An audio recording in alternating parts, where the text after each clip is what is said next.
ये कहानी है एडवर्ड की, जो कि एक पुलिस ऑफिसर है और उसे काफ़ी सालों बाद ये पता चलता है कि उसकी एक बेटी भी है और वो अपनी बेटी को ढूंढने के लिए क्या क्या संघर्ष करता है, क्या क्या पड़ाव पार करता है। आइए जानते हैं। Hello lovely viewers, let explain the weaker man. कहानी की शुरुआत एडवर्ड से होती है, जो अपनी ड्यूटी खत्म करके अपने घर जा रहा था। तभी एक कार एडवर्ड के सामने से पास होती है और उस कार से एक खिलौना गिर जाता है। एडवर्ड उसे उठाता है और उस कार का पीछा करने लगता है।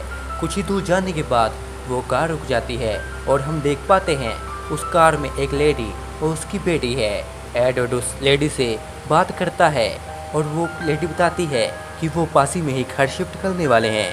इसके बाद एडवर्ड उसी छोटी बच्ची को उसका खिलौना देता है, पर वो उसे कार से बाहर फेंक देती है और एडवर्ड उसे उठाने के लिए आगे बढ़ता है। तभी एक ट्रक काफ़ी तेज़ रफ्तार से उस कार में टक्कर मारता है और कार में आग लग जाती है। एडवर्ड देखता है वो छोटी बच्ची अभी ठीक है, इसलिए वो उसे बचाने के लिए कोशिश करने लगता है, पर तब तक कार ब्लास्ट हो जाती है और एडवर्ड बेहोश। अब कहानी कुछ दिन आगे बढ़ती है, जहां हम देख पाते हैं एडवर्ड अपने घर पर है और वो कुछ परेशान है। दरअसल उस हादसे के बाद एडवर्ड की दिमागी हालत ठीक नहीं है और उसे भ्रम होते हैं, इसलिए एडवर्ड दवाइयाँ लेता है।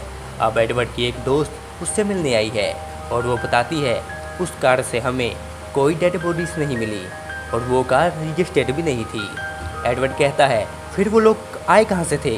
वो बताती है इसके बारे में हमारे पास कोई जानकारी नहीं है। फिर वो चली जाती है। इसके बाद एडवर्ड इस बात को इग्नोर कर देता है और उसे एक लेटर मिलता है और एक तस्वीर मिलती है। एडवर्ड उसे पढ़ता है और ये लेटर था विलो का, जिसकी 1 साल पहले एडवर्ड से सगाई हुई थी और ये दोनों एक दूसरे को पसंद करते थे, पर विलो कहीं गायब हो गई थी। और अब 1 साल बाद एडवर्ड को उसका लेटर मिलता है, जिसमें वो बताती है कि उसकी एक बेटी है जिसका नाम रोहिन है, जो कि 2 हफ्तों से लापता है और उसे उसकी मदद चाहिए। उसने भी रोहिन को ढूंढने की कोशिश की थी, पर रोहिन उसे नहीं मिली और वो एक छोटे से आइलैंड पर रहती है जिसका नाम समरसाइल है और उसे पूरा यकीन है कि रोहिन इस आइलैंड से बाहर नहीं गई है। अब एडवर्ड सोच में पड़ जाता है, क्योंकि उसे यकीन नहीं हो रहा था कि विलो की कोई बेटी भी है और दूसरी तरफ ये आइलैंड। हालांकि एडवर्ड विलो से आइलैंड के बारे में यानी समरसाइल के बारे में पूछा करता था, पर विलो ने कभी नहीं बताया। अब एडवर्ड इस समरसाइल के बारे में इंटरनेट पर पता करता है और उसे कुछ जानकारी मिलती है। इसके बाद एडवर्ड अपने फ्रेंड पीट के पास जाता है और उसे ये लेटर दिखाता है। दरअसल वो पीट की राय जानना चाहता है कि वो अभी क्या करे, उसकी मदद करे या ना करे। पीट एडवर्ड से पूछता है ये विलो कौन है?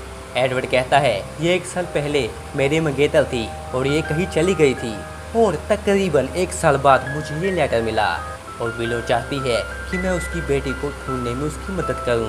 पीट उसे कहता है तुम उसे काफ़ी टाइम से नहीं मिले हो, तुम्हें उसकी मदद नहीं करनी चाहिए। अगर उसे मदद चाहिए होगी तो वो रोहिन के पिता से मांगेगी, ना कि तुमसे। एडवर्ड कहता है भले ही मैं उससे नाराज़ हूँ, लेकिन क्या पता उससे मेरी बहुत मदद चाहिए हो। पीट कहता है पहले तुम उसके बारे में पता क्यों नहीं करते और ये समरसाइल कहाँ पर है? एडवर्ड कहता है मैंने इस जगह के बारे में कुछ रिसर्च की है। ये पैसिफिक नॉर्थ वेस्ट का एक प्राइवेट आइलैंड है, एक तरह का फार्मर की कम्युनिटी है। पीट कहता है तुम्हें उसे कॉल करनी चाहिए। एडवर्ड कहता है मैंने कोशिश की थी, पर समरसाइल पर कॉल की सर्विस ही नहीं है।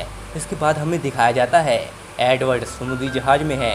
दरअसल एडवर्ड समरसाइल आइलैंड के लिए जा रहा होता है। हालांकि उसके दोस्त पीट ने उसे काफ़ी समझाया था, पर एडवर्ड ने उसकी बात नहीं मानी और वो इस सफ़र में निकल गया। दरअसल एडवर्ड के मन में विलो के लिए काफ़ी सवाल हैं, जिसके जवाब वो विलो से चाहता है। अब यहाँ एडवर्ड रोहिन की तस्वीर देख रहा था, तभी उसे भ्रम होने लगता है और जब वो दवा लेता है तो दूसरे ही पल सब ठीक हो जाता है। इसी बीच एडवर्ड अपने दोस्त पीट को फ़ोन करता है, पर वो फ़ोन नहीं उठाता।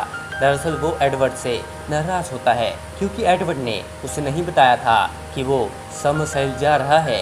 आई होप सो आपको ये कहानी पसंद आई होगी।